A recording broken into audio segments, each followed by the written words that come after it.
Buckle up, because this is story time. The story time about how I was convinced of a scam. I was scammed, and I was naive enough to think, I can never be scammed. I'm smart enough. I know what's going on in the world. You can't convince me that I owe you money if I don't.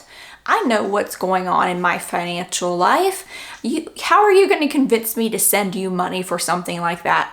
Boy, was I wrong and humbled by this experience. I was shaken to my core, and I want to explain it to you.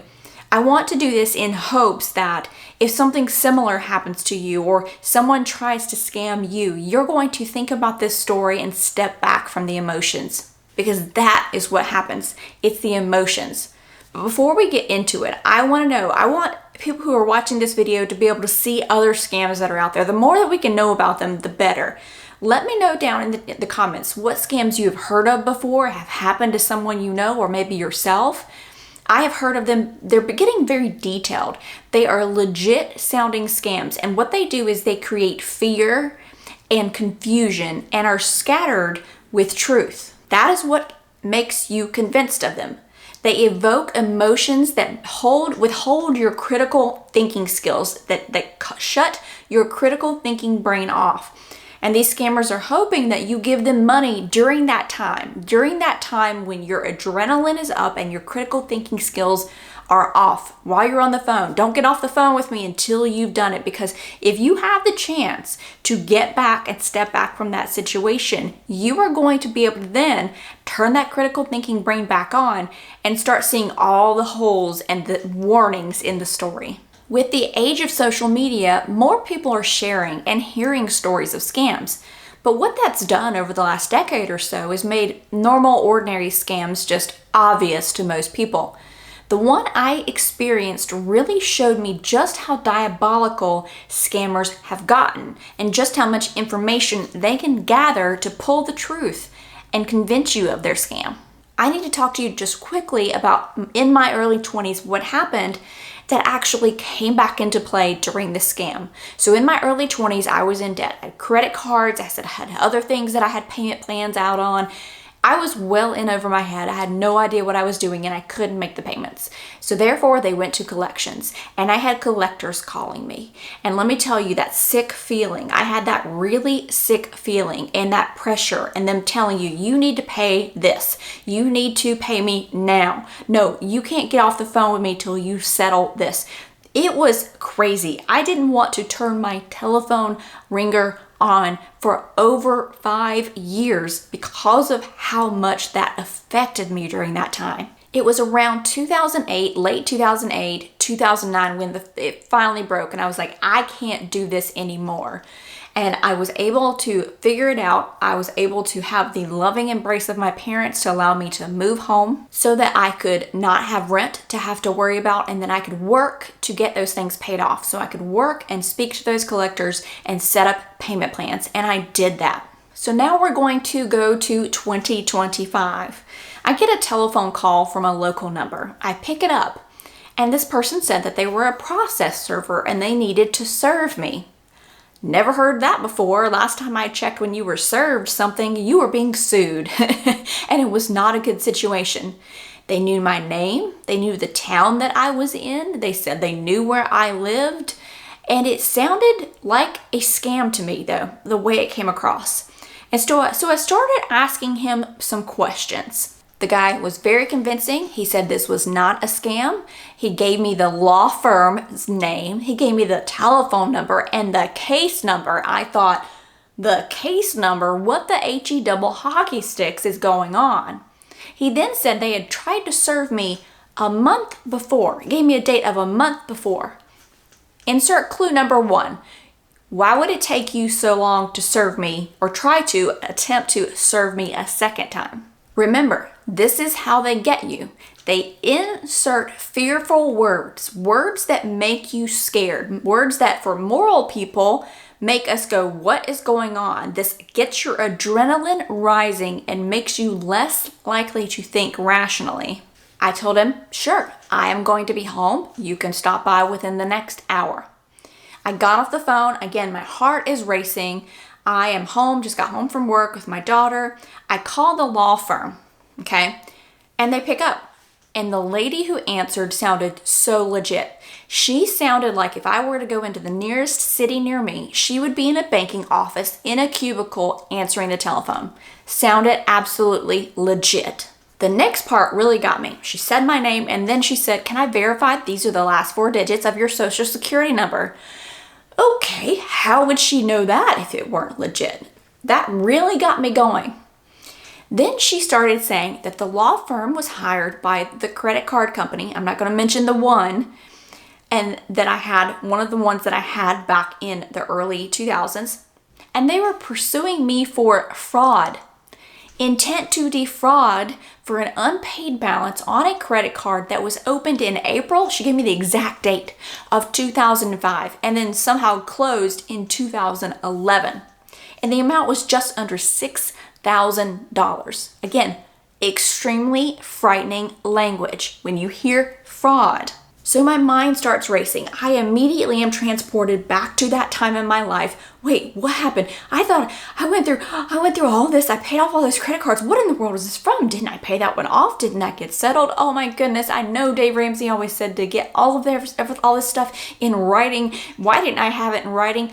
Wait a minute, would I even still hold on to it? How many every year? 17 years later? So then I said to her, if this was closed in 2011, which I know all of those items were closed in like 2009, it's still, why would you wait 14 years to contact me? I said, "Ma'am, do you understand this sounds like a scam again?" She said it was not. Remember, she sounded legit, like not like some of these scams you've heard on social media when you do like the video shorts and you hear these scams.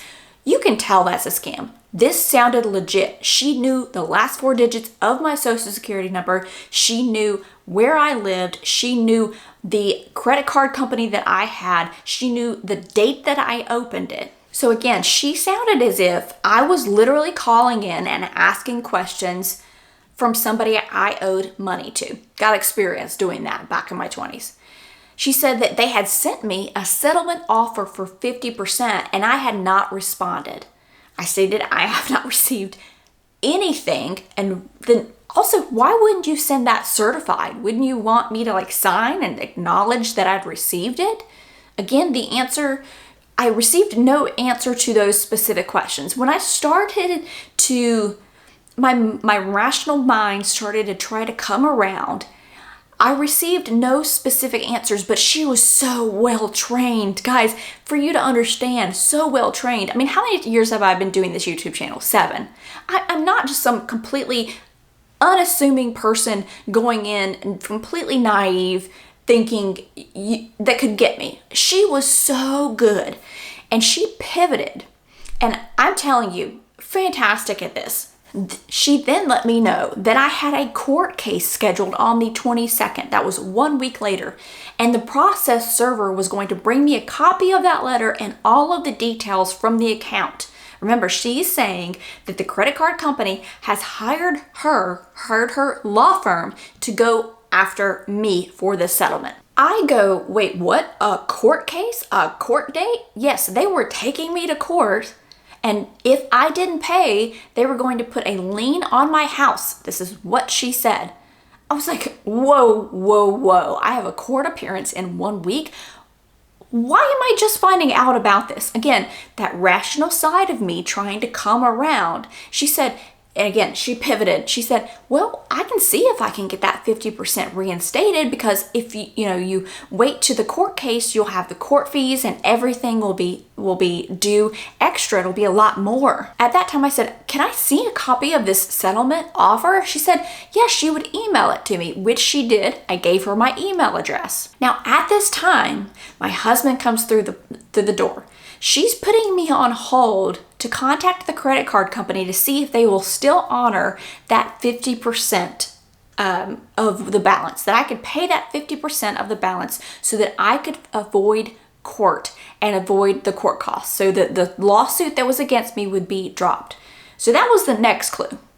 I look back now and I go, you're telling me she can go and call and get that client on the phone. This was at like 5:30 or 6 p.m. at night. to see if they can give me an agreement on that fast. That doesn't make any sense. So while on hold, I let my husband in on everything that was going on. It was very quick. I just spit it at him. And in my mind, at this point, I don't know how this happened. This is a straight credit card. It didn't get paid, or they lost the payment, or the collection agency that still shows somehow it came back up that I still owe it even though it was settled. I don't know what's going on. Let me pop in here to also say, yes, I am much more animated in this video because this really, really shook me. So this is story time. This is if you and I were sitting down having a chat, this is the Jennifer you're going to get, not the Jennifer we're going to talk about 50 fantastic tips. This is me talking about a story that is wild to me. Now, it is important to note, and I've explained this on a video where I talked about something I hadn't talked about before. My husband is a police officer. He has a degree in criminal justice. He has been a police officer for well over 20 years and spent plenty of time in courtrooms with different cases. He comes in with that clear head, and I'm so thankful. He is one of those extremely clear-headed people, and which is what you want in a police officer. Somebody who's going to be calm and think rationally under pressure. He is absolutely that type of a person. But also remember that he doesn't have that experience that I did, that really the story warped me back into, as far as the being in debt and all of that stress and the collections and the people coming after you for the money you owed them. He said, Jennifer, even if it is correct, and even if it is legit, there's something called the statute of limitations. He had the computer pulled up super quickly. Again, I'm just impressed by how quickly he did this. I'm so thankful for him in this situation. He pulled it up. It's like, I don't know, 3 or 4 years in the state we are in. That's the amount of time you have to come after somebody for something like this in order to file a lawsuit. And at the same time, he went on the county website to see if there was a pending case with my name. I didn't even know you could do that. You can go on the county website and see if there's pending cases for people's names. The one thing that kept going through my mind was, why would you wait 14 years? Again, if you're saying that it closed in 2011, it's 2025. I don't know, 25 minus 11. Yeah, that's 14 years. That is insane. Why was it insane? Because it wasn't real. Now, the next part is the next clue I got. I had her on speakerphone, so now my husband was there and we started asking questions together. If you were calling me, you would have to verify who in the world this is on the phone if you're talking to me as the client situation. If I'm not mistaken, you would have to be like, hey, who is this that's now talking to me for my records? At this time, when she came back on the line, one of the questions I said was, hey, there's something called a statute of limitations. She said, ma'am, we wouldn't have been hired or taken the case if this one fell within that statute of limitations. I'm telling you, the answers that she had, she could have debated anybody. It was wild how quickly she came back with some sort of an answer to my objections. She kept saying for other questions we were asking, all this would be in the packet with the process server, all the credit card company details. So my husband finally said, okay. He said, tell him to come on, bring the process server, have him, we're here, we're ready, have him go ahead and serve it to us. At that point, she knew that we were not going to be giving her any money on the phone. She said, okay, no problem, he'll be there, thank you, hung up. We get off the phone, and again, I am a wound up as tight as you could be. And my husband says, he isn't coming. I was like, wait, what? What do you mean he isn't coming? He said, this is a scam. I looked at him and my mouth fell on the floor. I still didn't believe it. First of all, there was way too much truth in this. There was way too much detail. How did she know all of this? And he said, Jennifer, do you not remember when there was information on credit agencies that leaked out? They have this information. And I thought, if you haven't heard that, the credit reporting agencies, all of the information on people got stolen. So they have literally all of your information, everybody you've had debt with ever, the dates you opened things, the dates they closed, if there were balances, if you were ever late, where you lived, your name, your telephone number. The scammers now have all of that. There was even one, I don't know what the name of it was, but you could apply to get a settlement, like some stupid amount they settled for. There was a lawsuit and then you got a percentage of it. It was like less than $20. It was so dumb. But keep in mind, during this time, again, I was still coming down from this adrenaline. So we looked through all of the active cases, just making sure that nothing was there. And he said, if you're really concerned, call the clerk of court in the morning and just verify to see if you have a court date, even at any time, if there is a court case pending against you. There is another clue. The process server called me at 5:06 p.m., conveniently 6 minutes after the court closes, so that I couldn't call and verify. So the next morning I called, I talked to the clerk. No, my name was nowhere on any case pending ever. They said if I told them the story, and they said if that happens again, first of all, they were glad that I didn't, no money was given. They said if that happens again, you ever get a call like that and you have a question about it, contact your local police department and they will tell you if there is a server scheduled or if there's something pending with your name on it. Now, I want to add that I never would have given her money over the phone. That didn't mean that I didn't think it was real. I wanted to see the documents. So, but again, I can imagine other people, obviously this scam works. I was just humbled by all of this to see how quickly and how I was convinced by it. The parts that wrap it all together is how much personal information they have, how legit and how skilled the scammer was, and the fear words that they put in that wrapped it all together. The thing about all believable lies, to make a lie believable, is you have to scatter pieces of truth in it. So they're able to find this information and scatter pieces of truth into their scam. Now, I've given you a couple of clues that I should have picked up on, but here are the rest of the clues that now stepping back, getting out of the situation, having my adrenaline come back, and the rational Jennifer thinking figured out. So yes, I opened a credit card with that company more than 20 years ago, but yes, I did pay it off. The credit card company themselves wouldn't be the ones coming after me. Again, what credit card companies do is they sell the debt to a debt collector. So they sell it for pennies on the dollar. So if it's $1, they might sell it for 10 cents. So then that collector has the original amount. They come after you hoping to make that 90 cents up, or even if they only make 50 cents of that $1, then they've made a profit. So it would have been the collectors that came after me, not the credit card company, right? Now, the scammer said that I closed that account in 2011. That isn't correct. The thing is, that was closed prior to it. It was closed when the debt was sold, and when all of my collections happened was around that 2008, 2009 time frame. Now, the other thing was that person, the lady on the phone, still sent me that email, because I think here's what happens.